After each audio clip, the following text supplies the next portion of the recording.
Est-ce que vous imaginez, vous voyez, vous, le prince Charles en Angleterre, non? Enfin, je ne sais pas, le prince Charles, essayer le roi de- d'Espagne maintenant, écrire à des amis, il faudrait éradiquer le mauvais exemple de l'Ancien Testament dans le christianisme.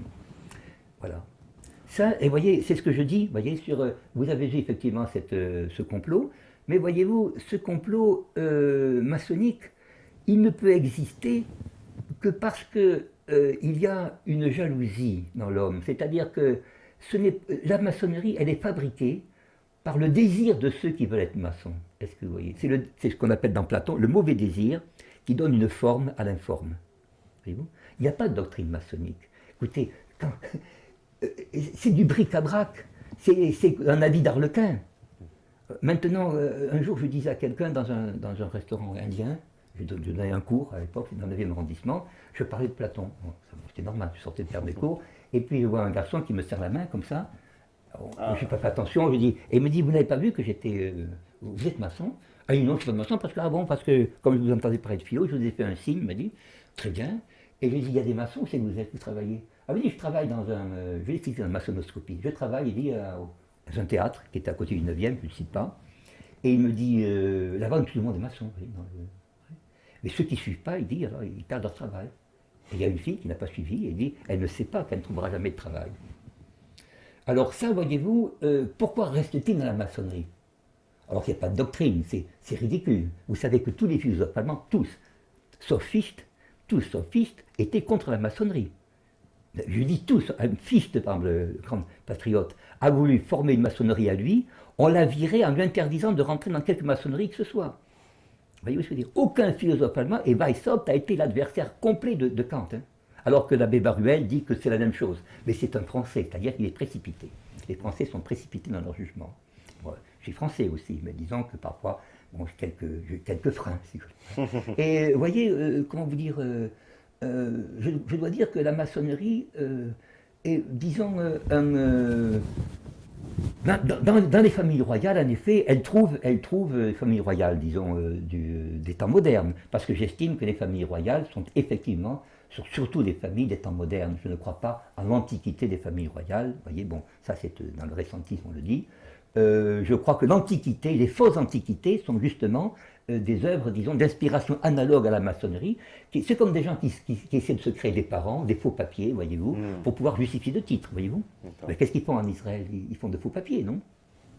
Qu'est-ce que vous voulez? Ouais. De faux papiers, je veux dire historique. On peut voir ça comme ça, oui, c'est une fausse histoire. Une fausse histoire. Bon, c'est peut-être leur droit, vous direz c'est leur droit, mais c'est eux-mêmes qui, disons, en subiront les conséquences, bien sûr. Alors on me demande, ça c'est une question qui revient souvent, est-ce que ces récits de mythes nordiques véhiculent-ils des récits de fin des temps? C'est quoi? Oui, c'est toujours. Ces récits de fin des temps sont exactement les mêmes que ceux de l'Apocalypse. Vous savez que l'Apocalypse, c'est...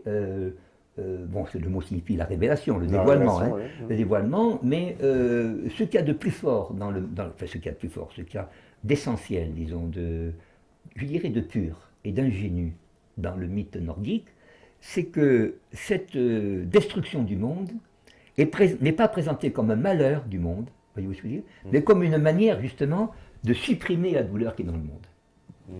Voyez-vous? Ce que l'homme a fait de plus grand, il le doit au sentiment justement de l'incomplet de sa destinée. C'est-à-dire, vous savez ce que disait la mélancolie et la douleur. Et je crois que justement, ce qui fait que notre civilisation, par exemple, va devenir de plus en plus brutale et que nous allons vers des affrontements, je ne dis pas une guerre civile, mais des affrontements plus longs que des guerres civiles, vous voyez, c'est que justement, nous formons des gens à la satisfaction, voyez-vous. C'est-à-dire qu'on estime que j'ai le droit d'avoir ceci, je n'ai pas à apprendre ceci parce que je le sais déjà, je n'ai pas à m'abaisser à ceci, tout ceci me revient, je suis né ici pour être heureux. Non. Je rappelle à ceux qui nous écoutent que être heureux, par exemple, c'est quelque chose, le mot de heureux signifie ce qui est attaché au hasard.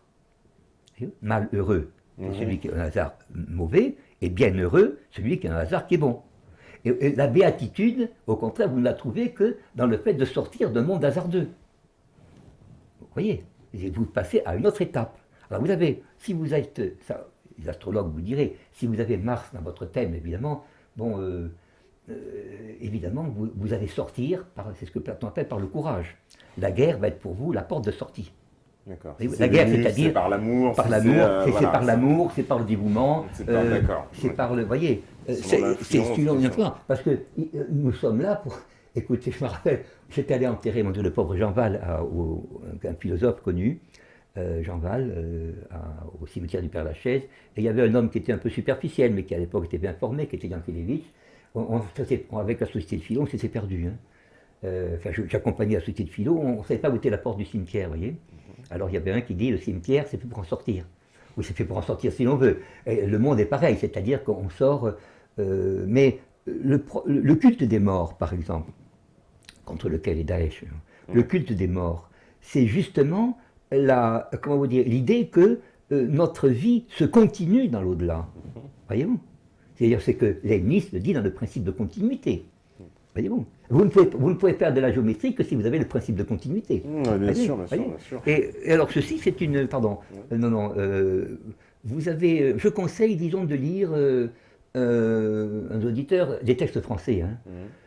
Vous avez de Leibniz la Théodicée, par exemple, qui est très bien, sur la justice, dans laquelle il présente Mahomet comme un successeur de Jésus-Christ. C'est très important, ça.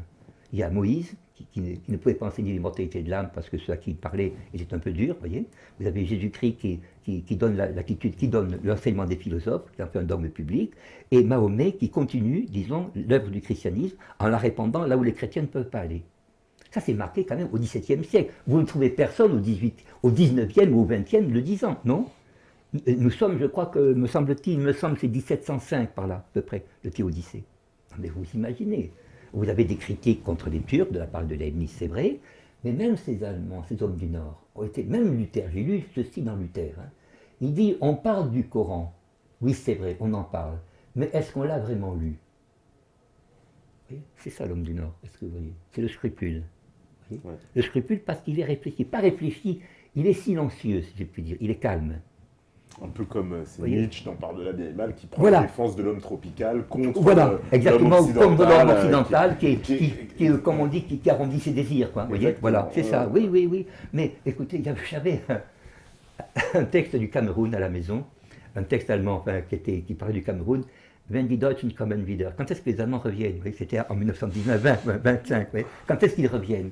Et un jour, j'ai toujours vu, je parle des Camerounais parce que j'ai un camarade qui est parti au Cameroun en 1960, 70, Guérin, oui. Et j'avais vu des Camerounais dans toute ma vie.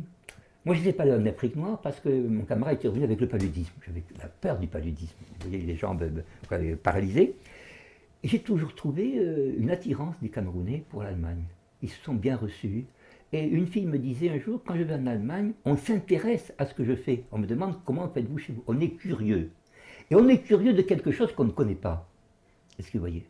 Et nous sommes moins curieux. Non, parce qu'on considère que c'est supérieur. Donc voilà, c'est supérieur. L'autre, ça ne sert à rien de s'intéresser parce que c'est comme votre mode. Vous comprenez, moi j'ai la mode parisienne, moi c'est même pas la peine de me donner des... Voilà, c'est pas la peine. Et d'ailleurs, je le vois quand je vis dans le métro. Qui est interprété d'ailleurs un peu comme une espèce d'arrogance française. Oui, c'est vrai. Alors, ceci a été exact au XVIIIe siècle. Vous avez dans les poèmes, dans les drames de Lessing, par exemple, ou les drames de Schiller, sous de Lessing, vous avez le français qui est très arrogant. Ah oui, c'est extraordinaire. C'est comique d'ailleurs. C'est comique en même temps.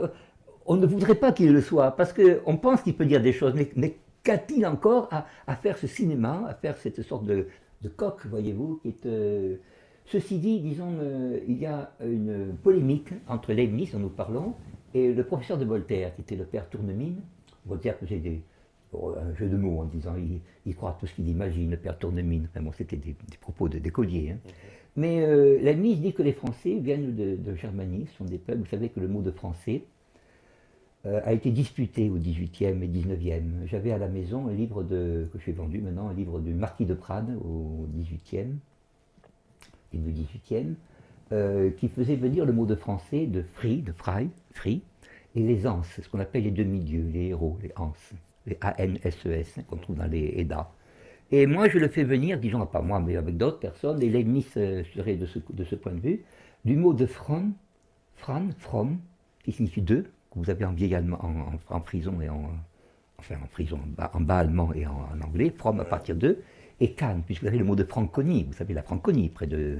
Et ceux qui viennent du Khanat, c'est-à-dire le Khanat, vous savez le K-H-A-N-T, étant la puissance asiatique dominante.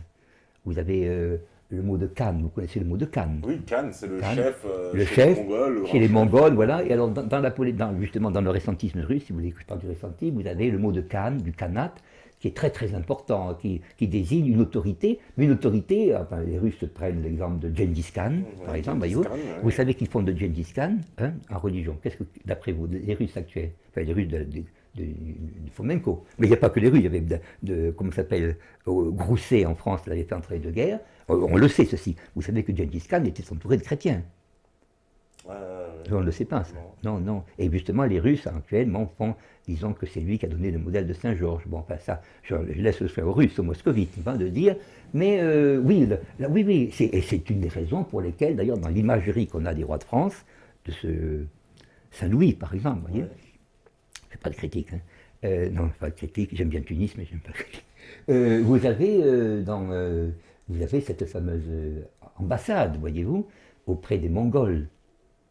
Vous savez, l'ambassade, pour faire les fameuses croisades, pour lutter contre les musulmans, etc., c'était alliance avec les Mongols. On oublie de dire que ces Mongols étaient chrétiens, vous voyez. Regardez, c'est René Grousset. Je conseille de lire René Grousset, qui est entre les deux guerres, G-R-O-U-2-S-E-T. Vous avez un livre qui s'appelle L'Empire des steppes. Et là, vous avez véritablement, oui, vous avez beaucoup de généraux, en tout cas qui étaient reconnus. Vous aviez 10 généraux qui étaient musulmans, bouddhistes et chrétiens autour de Gengis Khan. Et de Kubilai Khan aussi. Oui. Alors qu'on les représente, si vous voyez un film américain, alors là, bien sûr, ça va être des barbares sanguinaires, oui, oui. Il n'y aura pas de chrétiens. Non, non. C'est tous des païens. Même dans tous des païens, voyez-vous, c'est... Oui, oui, c'est ça. Enfin bon, peut-être c'est suffisamment répandu, mais disons que c'est l'impression que... Enfin, c'est le... les Illuminati, vous savez, un homme comme Weishaupt est mort très tard, il est mort en 1831, et il avait critiqué, il reste la critique de la raison pure de Kant, et dans lequel il voyait un danger, puisqu'il voyait le danger d'une pensée personnelle. Et vous savez qu'est-ce qu'il voulait supprimer en philosophie? La logique. Parce que la logique était un cadre imposé à la pensée. Et je dois dire qu'un jour, j'ai pu dans une université, bon c'est la mienne, enfin c'est la mienne à Toulouse, mais enfin bon, il y a voix basse. Je vois un camarade, qui a une quarantaine d'années, avec une élève japonaise, qui était mon élève, arrivé, et il me dit, nous avons décidé, c'est l'organisation, parce qu'on ne dit pas je, on dit nous, pour dire que ça se dissout dans la collective. Nous avons décidé cette année de supprimer la logique en programme d'enseignement de philo, enfin à Toulouse. Et moi j'ai dit, il n'a pas compris, j'ai dit c'est comme Weishaupt, il n'a pas compris. Son nom, j'ai compris, comme on dirait. Oui, c'est exactement le même programme, c'est-à-dire vous supprimez, les gens ne sauront pas ce que c'est qu'une déduction, qu'une induction, etc. Et ça c'est très grave, parce que la logique est véritablement, disons, le squelette de la philosophie, vous voyez. Vous avez le principe de contradiction, vous avez également des principes d'incertitude, vous voyez. Et si vous ne réfléchissez pas à cela, alors à ce moment-là, vous êtes quelqu'un qui adhère. C'est-à-dire vous êtes comme un scotch, vous mettez là, paf, et puis vous restez là-dessus, on vous arrache de là, on vous met là, mais à chaque fois, vous faites corps, voyez-vous, et vous n'avez pas, disons, de capacité de réagir. Et ce qui voudrait dire que, selon justement, alors là pour le coup, l'historiographie récentiste, les Vikings, et toute cette période-là, seraient beaucoup plus proches de nous. Oui, seraient plus proches de nous, et alors bien sûr, bon là vous avez bon, là, je suis obligé de reparler de l'école russe, mais il n'y a pas qu'elle, mais vous avez en Allemagne, vous avez l'école de Heribert Illig, que je connais, Illig, I2LIG, qui a une revue qui s'appelle Zeitensprünge, les sauts du temps, qui date de 30 ans, à peu près une trentaine d'années. Vous voyez, le ressentisme est un mouvement qui est... Oui, c'est pas né il y a... Ah non, c'est pas né il y a quelques pas tout récent. C'est très récent. Et vous avez... on pense qu'il s'agit justement de gens qui appartenaient à cet empire dont parle le professeur Fomenko, enfin le mathématicien Fomenko, en Russie. Je ne dis pas que j'adhère entièrement, mais il y a des choses que je comprends, d'autres que j'estime, mais bien sûr, on peut voir aussi différemment, mais il y a quand même, comme vous dire, un axe de pensée, un axe de recherche. Les recherches de Fomenko datent quand même de 1975, de 1975. Et il est certain que nous avions un empire, on pense qu'il y a eu un empire général dans le monde, vous voyez, à l'époque où l'homme était moins nombreux qu'aujourd'hui. Je ne sais pas moi, quand je dis par exemple qu'à la fin du 19e siècle, il y avait à peine 10 millions de gens en Perse, vous voyez. il y en a 80. Vous aviez à peu près... la France était très peuplée en 89 avec, je crois, 25 millions d'habitants. 25 millions d'habitants, ouais. Il y avait plus d'habitants qu'en Amérique au début. Plus d'habitants qu'en Amérique. Oui. Au début du 18e. Et même début 19e. Et même début 19e. Voilà. Alors, il était donc facile, non pas d'avoir une conquête, mais d'avoir, si vous voulez, d'avoir une organisation du monde. Et moi je pense aussi que les Japonais appartenaient à cette organisation, en particulier les samouraïs appartenaient à cela. Après, disons que après nous avons eu une dislocation de ceci avec des formes nationales, ça c'est vrai, des formes nationales, des créations sur des modes réels, mais souvent artificieuses de langues. Par exemple, on a créé le serbe, le bulgare, etc. Ce sont des formes artificielles de langue. C'est-à-dire que vous avez des formes sur des formes dialectales du russe, on a fait des formes nationales. Le tchèque, ça a été la même chose. Le tchèque est extrêmement récent. D'ailleurs, la preuve, c'est que quand les gens, moi j'ai utilisé ça en philosophie autrichienne, quand les Tchèques se sont réunis au début du 19e siècle, fin 19e et début 20e siècle, pour pouvoir discuter de leur nationalisme, la langue véhiculaire était l'allemand, parce qu'ils n'arrivaient pas à comprendre le tchèque, vous voyez. Le premier, c'était Masaryk, qui était le fils d'une ouvrière allemande et d'un père catholique. Ça ne veut pas dire qu'il était allemand, non, je plaisante. Je préfère ne pas m'avancer. Mais voyez, ça, alors là-dessus, on a fait il est certain que l'italien s'est formé aussi à qu'il y ait eu que les formations de nos langues soient récentes, voyez-vous, je le crois. Qu'il y ait eu des langues plus anciennes, je le crois aussi. Quant à l'unité de langue entre les Scandinaves, je ne crois pas, par exemple, qu'il y ait des langues proprement scandinaves. Je dirais même que le lien entre le russe et l'allemand, par exemple, me semble beaucoup plus fort. Je donne souvent l'exemple du mot de grade qui vient de Roden, défriché, Gerodet, tout ça. Il y a beaucoup. Moscou, il y avait sur Moscow avec Au qui signifie le marais, tout ça. Ou une sorte de plaine marécageuse, quoi. Oui, comment vous dire, je crois que nous allons, si nous subsistons, enfin, si nous ne sommes pas, évidemment, disons, si nous ne sommes pas secoués par les Illuminati, je pense que les générations verront assez vite une nouvelle version des choses, oui. Malheureusement, seront-elles en état de l'apprécier? Je ne crois pas que tous l'apprécieront, parce que les esprits se fatiguent très vite. Ils se fatiguent très vite par le fait qu'ils lisent moins. On lit moins parce qu'on donne moins à lire, voyez-vous. Et je crois que les Vikings appartenaient à cette organisation, n'étaient pas, disons, une force scandinave autonome. D'accord. Vous voyez ce que je veux dire? C'était dans un ensemble. C'était dans un ensemble. Et est-ce que ça a un rapport, parce que ça aussi on me l'a posé, avec le fameux continent de Mu? Oui, c'est ça, le continent de Mu, oui. De l'autre côté, mais là, vous savez, bon, j'ai lu comme tout le monde, j'ai lu sur le continent de Mu. Vous avez, je ne sais pas dire, je pense que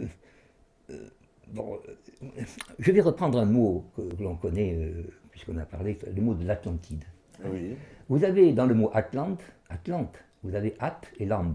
Bon, ça, je parle vraiment pas en germanisme, parce que même le mot de germanisme me semble, disons, un peu pas exact, pas tout à fait précis. Vous avez le mot de hâte en vieux germain, j'ai lu un ouvrage, un dictionnaire de vieil allemand de 75, vous avez qui signifie près d'eux. Et land, Atlant, ce qui signifierait près de la terre. Et à ce moment-là, vous avez de l'Atlantide partout. Mais si vous êtes près de la terre, vous êtes sur l'Atlantide. Donc c'est un mot qui désigne, vous avez bien sûr le mot d'Atlantique dans Platon. Moi je pense que, je ne vais pas choquer les gens, je pense que Platon est plus près de nous, qu'on le dit.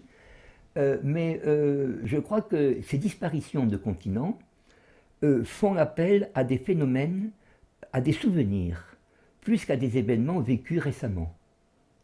C'est-à-dire, nous avons eu certains Américains ont parlé, par exemple, de la possibilité d'une... je ne me rappelle pas le nom, le nom m'a été donné par une voisine. J'ai vu l'ouvrage.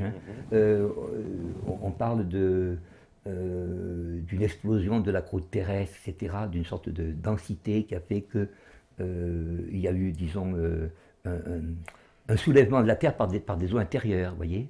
C'est-à-dire que ça ne serait pas de l'eau venant de l'extérieur, mais de l'eau de masse venant de l'intérieur de la Terre. Alors ceci, évidemment, pourrait Surtout qu'on a découvert un océan. Oui, il y a oui, pas j'ai très vu ça, longtemps, il n'y a pas très longtemps. Il n'y a pas si longtemps, nouvelle tout ce qui est de plus officiel. Oui, oui, tout à fait, voilà. oui, oui, oui. Alors ça, je veux dire que de ce point de vue, la liberté américaine, par exemple, est sans mesure, quoi. Je dois dire qu'ici en France, ça ne paraît pas. Ça peut paraître en traduction, mais disons que les gens auraient peur de heurter ceci, de heurter cela. Oui, moi, je veux dire, ce continent de Mu me semble être, disons, plutôt un souvenir de quelque chose qui a... le souvenir, à mon avis, de la même catastrophe. Voilà. Pour moi, je ne cherche pas, par exemple, à localiser. De même que je pense que la localisation de l'Atlantide est vaine. Mais de dire que la Terre, par exemple, a connu Un cataclysme. cataclysme Voilà. ou un changement d'axe, etc., avec changement de climat, ça je le crois, oui, bien sûr. C'est plutôt cela, en tout cas qu'un châtiment divin, etc., puisque le châtiment divin, disons, enfin, disons Dieu aime la justice, c'est pas le châtiment, quoi. Et puis on a retrouvé, c'est vrai, on fait référence à cette fameuse bague avec un sceau musulman, ça aussi, ça avait un peu. Ça Ah a oui, beaucoup fait. en effet, oui. Oui. Qu'est-ce que vous en pensez, vous? Bah, ça démontre clairement qu'il y a eu en tout cas un lien Oui, entre les deux civilisations, ce qu'on pouvait pas. vous savez, pour qui je me rappelle s'intéresse que ignorer. quand le comte Gobineau a été ambassadeur en Suède, après avoir été à la délégation de Téhéran, il a beaucoup parlé, disons, des monnaies, beaucoup de monnaies arabes qui étaient en Scandinavie, vous savez, ça me plaît. Et je dois souligner, simplement, j'apporte à peine pas cette précision, mais enfin, cette donnée, que ça paraît d'ailleurs dans une série d'articles sur le récentisme qui est passé avec M. Rodolphe Mex, qui va passer maintenant, j'en suis la deuxième, il y a 7 épisodes. Je donne une image qui est dans Fomenko, au tome 4e de son œuvre historique, qui a été traduite en Angleterre. On voit les armures des tsars, une armure attribuée à Ivan le Terrible, mais parce que Ivan le Terrible serait, selon lui, la concrétisation de 4 tsars, réunis en un, avec des caractères arabes. Sur le casque, vous le verrez, enfin, c'est dommage que je ne l'ai pas, avec le casque, le poitrail, le casque vraiment très ouvragé. Alors, bien sûr, on est obligé de donner une réponse. On dit que comment se fait-il, bon, il n'y a pas d'Arabes qui étaient à la tête de la Russie, on ne pense pas. Mais on a dit que c'était acheté à Damas. Damas, non, tout était fabriqué dans l'Oural. Les canons, les canons avec caractère arabe. Oui. Alors, ça, il faut voir Fomenko de près. Pour ça, je regrette qu'il ne soit pas traduit en français. Et il disait que l'arabe était utilisé comme langue très fréquemment en Russie. Bien. Je veux bien le croire. Et donc, s'il était utilisé en Russie, on peut le trouver également, bien sûr, dans le... Ah oui, on trouve ce casque, un casque, je pensais à Stockholm. Ce casque, disons, des arts, on en trouve un avec des caractères arabes au musée de Stockholm. Des caractères arabes, pas un seul caractère, c'est pas une signature, c'est véritablement une très belle calligraphie. Je me permets de le dire, je n'en dis pas plus. Mais vous verrez d'ailleurs, si vous regardez, c'est pas du tout pour qu'on suive ce que je dis, mais si vous regarderez dans le deuxième épisode de Rodolphe Mex, MAX, donc sur Internet, vous verrez la photographie de ces casques et de cette... vous avez par exemple, vous savez beaucoup de choses. L'étoile et le croissant, par exemple, dont on fait un symbole musulman, c'était quand même un symbole qui était sur les églises chrétiennes. Pourquoi? Parce que l'origine est une origine qui est en deçà de l'islam et du christianisme. Évidemment. On dit que, M. Mex, je crois, mon cher Mex dit que, Marie-Hès, pardon, dit que c'est un signe lié à Isis. Je le crois volontiers. Vous savez, je vais vous dire quelque chose, et je dis ça parce que, je me suis sacrifié un peu, disons, à cette affaire à l'Iran, puisque la mesure de l'infinitude, si vous voulez. Mais quand j'ai vu en Iran les gens pleurer, disons, la mort de Hossein, je l'ai dit à Ispahan, dans une réunion, il y avait beaucoup d'élèves, parce qu'il y a plus de filles que de garçons dans les signes de la fin des temps, peut-être, enfin, dans l'enseignement. C'est exactement la même chose. Les filles habillées de noir, qui se lamentent sur la mort, parce que je parle des taziers, ce qu'on appelle le tazier, c'est-à-dire qui sont le récit de la mort d'Hossein, ordonné par le calife. On ne peut pas ne pas penser quand même, je sais pas, on ne peut pas ne pas penser quand même à Isis en train de chercher les membres d'Osiris. les filles d'Isis rentraient couvertes de noir dans les maisons en se lamentant, en cherchant à restituer le corps. Alors, bon, on allait me dire, évidemment, représenter un Sud-Américain, ça devient quelque chose de rigolo, non? D'hystérique. Mais c'est quelque chose de profondément inscrit, voyez-vous, dans la, comment dire, pas dans la psyché, mais peut-être, disons, dans la constitution humaine, voyez-vous? Dans la constitution humaine, je le crois volontiers. Et vous savez, on a beau dire, par exemple, on parle de l'opposition entre le christianisme et l'islamisme. Le mot d'islamisme était un mot classique au XVIIIe siècle, hein.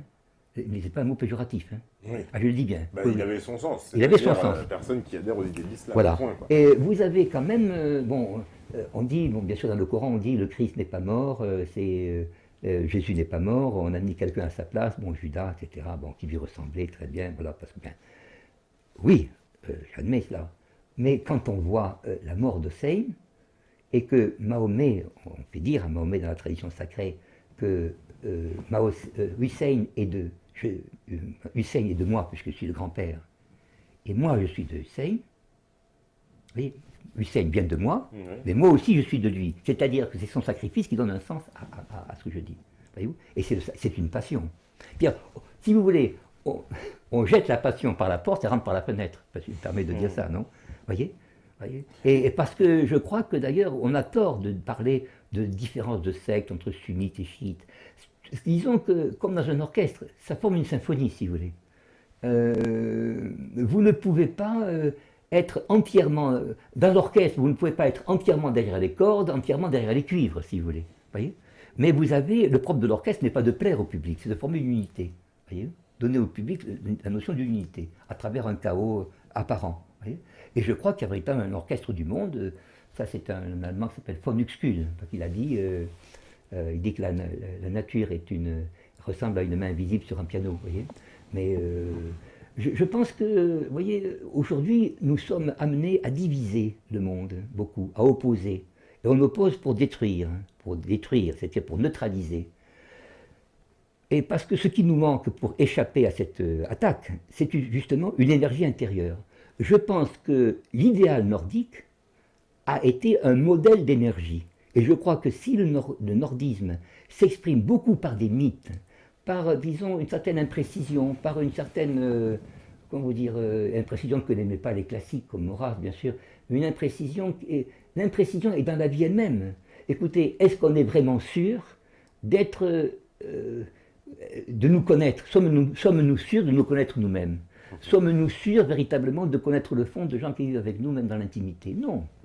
On n'est pas sûr. Et c'est justement cette incertitude qui fait qu'on continue de vivre ensemble, non? Bien d'accord. Et bien sûr, ceci a une fin. Parce qu'à la fin, disons, il y a une certaine insatisfaction.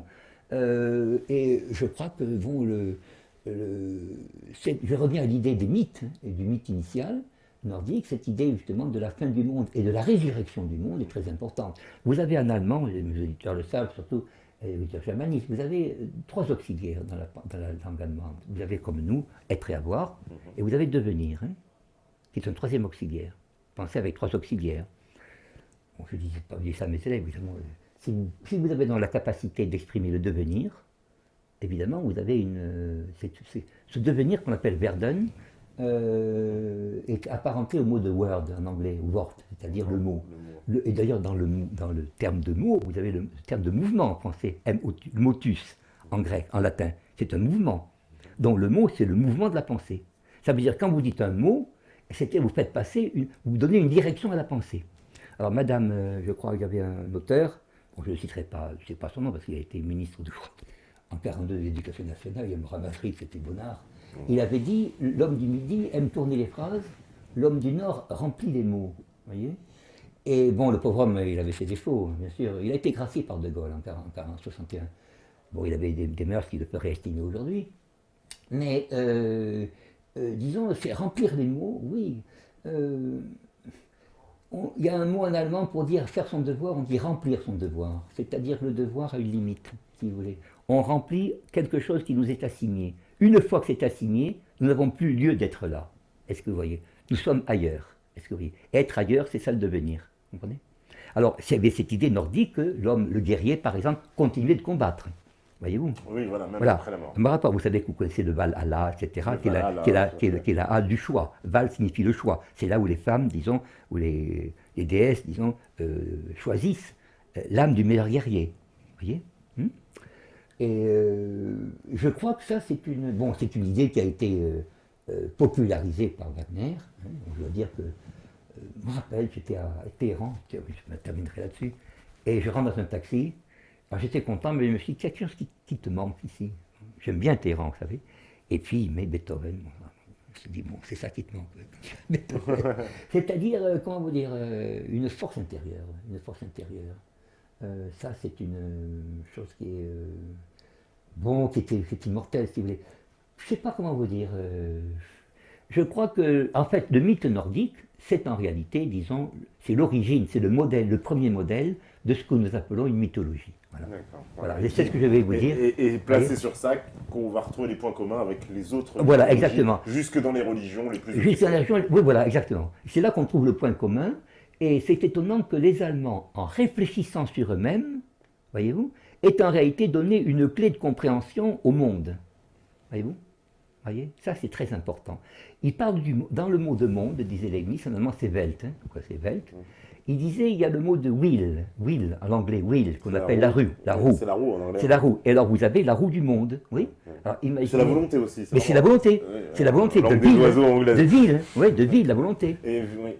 Oui, la volonté. Et il fallait voir. Comment ça s'appelle? Moi, disons que j'ai vous parlez du cinéma américain au début. Et j'ai vu par exemple comment ils ont déformé dans le cinéma américain, sans y parvenir quand même trop, le cinéma indien. Pendant des années, quand j'étais près de Nation, à Havron, je quittais mon lycée du Nord, et j'allais voir des films indiens. J'en ai vu peut-être 300, 400, avec Hema Malini, Prem Chopra, etc., Amitabh Bachchan. Et vous aviez justement une perspective cosmique. Dans beaucoup de films, il y avait le mythe, par exemple, du déluge, avec le couple qui sort du déluge, voyez-vous. C'est-à-dire que nous ne sommes là, comment vous dire, quand nous aimons quelqu'un et que nous produisons quelque chose, nous le produisons sur fond de néant. Est-ce que vous voyez? C'est-à-dire que nous ne sommes pas là pour continuer quelque chose. Nous sommes là pour poursuivre ce qui en arrière de nous, s'est retiré. Voyez-vous? Ça, vous le voyez souvent avec la mort des parents, par exemple. Je crois que c'est Fils qui dit que si on a des descendants, on rentre dans l'histoire. Vous voyez. Et c'est ça, dans le discours de la nation allemande. Et le propre de la descendance n'est pas de nous continuer. Le propre de la descendance, c'est de nous faire rentrer dans un cycle historique, voyez-vous. Mais en réalité, c'est le couple où la création est toujours neuf, voyez-vous. Et s'il est neuf, c'est qu'il est sur fond de chaos. Le chaos, non pas comme un désordre, mais comme une impulsion de l'ordre. Est-ce que vous voyez? Ça, c'est très important. Dans la musique, je me permets de dire, dans la musique de Wagner, vous avez cette opposition, cette forme, vous avez une disharmonie à côté d'une harmonie, vous voyez. Et les meilleurs interprètes sont ceux, je ne sais pas, que ce soit Kurt Wengler ou autre, dont le père n'était pas récentiste, le père était au contraire très grand helléniste, architecte, archéologue. Donc vous avez, voyez-vous, cette réflexion. Et celui qui était un très bon wagnérien, c'était un physicien, comment ça s'appelle, Helmholtz. Le fameux Helmholtz, lui, faisait partie du cercle de Bayreuth, et toute l'Allemagne fait partie du cercle de Bayreuth. Et, pour moi, je dois dire que, oui, j'ai beaucoup de défauts, mais le meilleur de mes défauts, c'est justement pas ce culte du Nord, mais disons cette reconnaissance que nous devons avoir envers le Nord, voyez-vous. Je crois que si le monde subsistera à travers le chaos, voyez-vous, si l'ordre arrivera à dominer le chaos et même à en faire une force, voyez-vous, je pense que c'est aussi à cause des mythes du Nord. Et que, disons, voir les mythes du Nord comme la vérité de ce qu'on appelle un peu, de ce qu'on rapetisse dans une sorte de mythologie, comme il y a le rapetissement, je ne sais pas moi, si on a fait un dessin animé de la mythologie, vous voyez. Non, je crois que ce sont des êtres, disons, pas plus nobles, mais plus évanescents. Ce sont des êtres qui sont à la fois du ciel et de la terre, voyez-vous, alors que notre mythologie du Sud est vraiment trop terrestre, voyez-vous. C'est pour ça que le christianisme, justement, a été aperçu par le Nord comme étant une lutte contre l'étroitesse de la mythologie du Sud. Est-ce que vous voyez? C'est ça. Le christianisme est, en apparence, disons, je dis en apparence, sorti du Sud, voyez, en apparence sorti du Sud, mais, disons, il a essaimé le plus, en tout cas en métaphysique, dans le Nord. Ben oui, écoutez, je ne sais pas moi, Albert le Grand, comment s'appelle-t-il, Maître Eckhart, sont des mystiques qu'on ne trouve pas dans le Sud. Non, on ne le trouve pas dans le Sud, pas possible. C'est pas possible, voyez-vous. Ouais. Et même l'architecture, disons écoutez, Grabmann, par exemple, en Allemagne, a travaillé sur Saint-Thomas comme jamais aucun Français ni aucun Italien a travaillé. Et alors pourquoi? C'est ça que je demande. Pour moi, c'est un mystère que le Nord. C'est pour ça que je m'intéresse à ce mythe, voyez-vous. Mais eux-mêmes en parlent comme d'une vision supérieure, mais qui a un degré de réalité. C'est-à-dire qu'il ne faut pas voir ça comme simplement une fable. Hein. Il faut voir qu'il y a un degré de réalité, et que ce degré de réalité, nous l'apercevons encore dans les résultats. On dit qu'on connaît l'arbre à ses fruits. Je crois que le Nord a des fruits, et que si la civilisation européenne subsiste, certainement au bénéfice des autres civilisations, ce sera surtout, je ne dis pas uniquement, mais surtout à cause du Nord, voyez-vous, parce que vous allez avoir maintenant certainement de plus en plus, bien sûr, une occasion de chaos, bien sûr, vous savez ceci, à tout point de vue économique, humain, financier, etc. Et là, vous verrez la réaction des peuples, et malheureusement, je crois qu'évidemment qu'on n'échappera pas à une fin, vous voyez, on n'échappera pas à une fin, je veux dire, à ce que le Nord a prévu. Le Nord a prévu, mais pour lui, disons, il s'habitue à cette notion, disons, de devenir. Et je crois que c'est une très grande force. Hein. C'est-à-dire, ben oui, c'est-à-dire, dans le christianisme, on dit ça dans les mystiques soufis, etc. Bon, il ne faut pas essayer de voir le monde, non pas comme on dit dans le Coran d'ailleurs, vous n'êtes pas là également pour jouir du monde, mais pour en sortir. Ben oui, on en sort comment? Par la porte, non? Et comment sortir par la porte? On en sort. Quand on vous dit, le monde, votre maison va s'effondrer, sortez là. C'est ce que nous apprend le mythe du Nord. La maison n'est pas éternelle, elle s'effondrera et elle renaîtra. Mais également, il y aura une suite, voyez-vous. Tandis que dans la pensée indienne, qui est un écho un peu plus affaibli, à mon avis, vous avez l'idée que, bon, il y a des différents âges, que nous sommes dans le Kali Yoga. Oui, c'est vrai, bon, c'est un peu noir, mais un jour, on a l'espoir que ça sera bien. Non, on ne passe du Kali Yoga, du youg noir, de la déesse Kali, vous savez, donc, au renouveau, qu'à travers un sacrifice extraordinaire. Ben, écoutez, c'est pas la peine, ceux qui sont chrétiens parmi nous, ça, c'est la croix. Et la croix, vous savez, c'est pas simplement un instrument de supplice, comme on le croit, c'est Guénon l'a dit, d'ailleurs, en réalité, c'est un symbole, justement, de l'élévation, avec le vertical, ça. Alors, oui, tandis que si on veut, chacun peut faire du Daesh à sa façon, on fait du Daesh à sa manière. C'est-à-dire, on peut dire, bon, le Christ a vécu à tel endroit, bon, je sais pas, moi, la Vierge Marie, c'était une personne, bon, vierge, oui, d'accord, si on veut, qui était une fille de Palestine, ou une fille d'Israël, etc. Vous voyez, bon, on peut voir midi à sa porte. Mais si on le voit comme un mythe profond, alors là, oui, là, on est amené à intérioriser justement ce qu'il est. Tandis que si ça reste en surface, vous savez, c'est comme l'affection d'un jour, quoi. Bon, vous dites, d'accord, c'est bien, on s'embrasse, on ne se reverra pas, vous voyez. Je ne crois pas que ce soit ce que vous voulez. Non, je ne crois pas du tout. Merci, Patrick. Eh ben, merci à vous, en tout cas, on arrive à la fin. Nos téléspectateurs, nos spectateurs, là, oui, effectivement, ceux qui sont restés sont, merci, là, vraiment, les plus accros, grand chapeau, hein, évidemment, hein, tous ceux qui sont restés. Oui, vraiment, oui, vraiment. Gaza, Ennemi, La Révolte, Libertad, Ozzy, Papatrol, Sage, Yeriz, bien sûr, et puis, évidemment, tout vous savez, je peux me permettre de dire, vous avez terminé l'émission? Ah oui, Libye, ouais. Parce que je vais vous raconter quelque chose. J'étais en Jordanie en 70, ouais. J'avais 29 ans, en 70, et les Jordaniens m'ont amené sur un pont qui était près du pont Allenby, le pont qui permettait de passer de Cisjordanie en Transjordanie. Hein. Ouais. Et quand je suis arrivé, bon, je vois que c'était de l'autre côté, vous aviez des soldats israéliens de l'autre côté du pont, avec une grosse mitrailleuse lourde qui était sur le pont, un pont de bois, vous savez, après, et puis je vois un car qui s'arrête. Moi j'ai dit, tiens, ce sont des touristes aussi, on va se voir sur le pont. Les trois quarts, un Jordanien m'a dit, Jordanien souvent d'origine palestinienne, m'a dit, voyez, aujourd'hui, ce sont des gens qui viennent, des Palestiniens qui viennent voir leurs parents. Ils viennent voir leurs parents de Cisjordanie en Transjordanie. Les trois quarts qui passent, on les fait passer au même moment où ils devraient rentrer.